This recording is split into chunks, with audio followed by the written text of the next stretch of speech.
বাইরে গেলে বাদ কোথায় গেল কই গেল এই তো বড় দাগের বাহিরে কোনো প্রকার আসা যাবে না, তাহলে এমনিতেই কিন্তু বাদ পড়ে যাবে।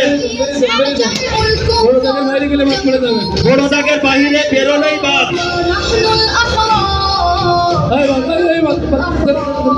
দাগের বাহিরে গেলে বাদ হয়ে যাবে।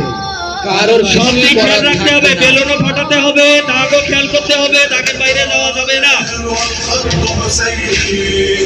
দাগের বাইরে যাওয়া যাবে না, দাগের বাইরে যাওয়া যাবে না, দাগের বাইরে যাওয়া যাবে না। হ্যাঁ এই তো খেলা শুরু। কারোর আছে হাতে, কারোর আছে পায়ে।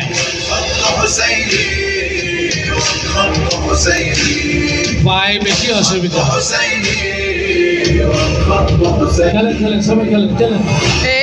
যাবে না, কেউ কারো শরীরে আঘাত করবেন না, যত রাগ সব বেলুনের উপরে ঝাড়তে হবে।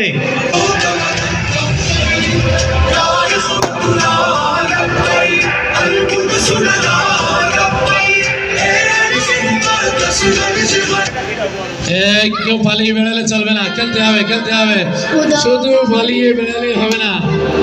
মেহেদি বের হন, খেলেন সবাই খেলেন। সবাই একটু সাইডে দাঁড়ান, সাইডে একটু সাইডে দাঁড়ান সবাই। আমরা দেখতে পাচ্ছি পরস্পরের ভেতরে কিন্তু একটা লড়াই চলছে, খেলা হবে, বানানে হবে না, খেলা হবে। আগে ছিল আব্দুল্লাহ সর্দার, এখন আছে কিন্তু সেই আব্দুল্লাহ সর্দারের ভাই আশিকের কিন্তু এখনো দুইটা বেলুনে অক্ষত আছে। এই একটা মিনিট গেল দেখি তাহলে আবু বকর কি আসছে নাকি? আবু বকর তো এখনো দুটো আছে। খেলেন সবাই খেলেন খেলেন। এই তো খেলা শুরু হয়ে গেছে এবার। তাড়াতাড়ি তাড়াতাড়ি ফাটাই দেন, তাড়াতাড়ি। মাঠের বাইরে যাওয়া যাবে না, মাঠের বাইরে যাওয়া যাবে না, মাঠের বাইরে যাওয়া যাবে না। খেলেন।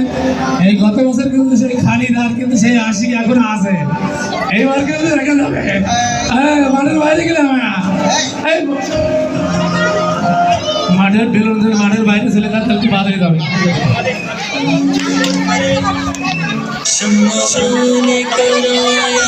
বাইরে গেলে তো ঠিক খেলবে কি, তার হাতে তো কিছু নাই, সে খেলবে কি দিয়ে? দাগের বাইরে যাবেন না। গরুর বেলুন যদি হাতের থেকে ছুটে বাহিরে চলে যায়, তাহলে কিন্তু সে এমনিতে বাদ হয়ে যাবে। বেলুন যদি হাতেই না থাকে খেলবে কি? হ্যাঁ খেলেন। আছে কিন্তু সেই আসি।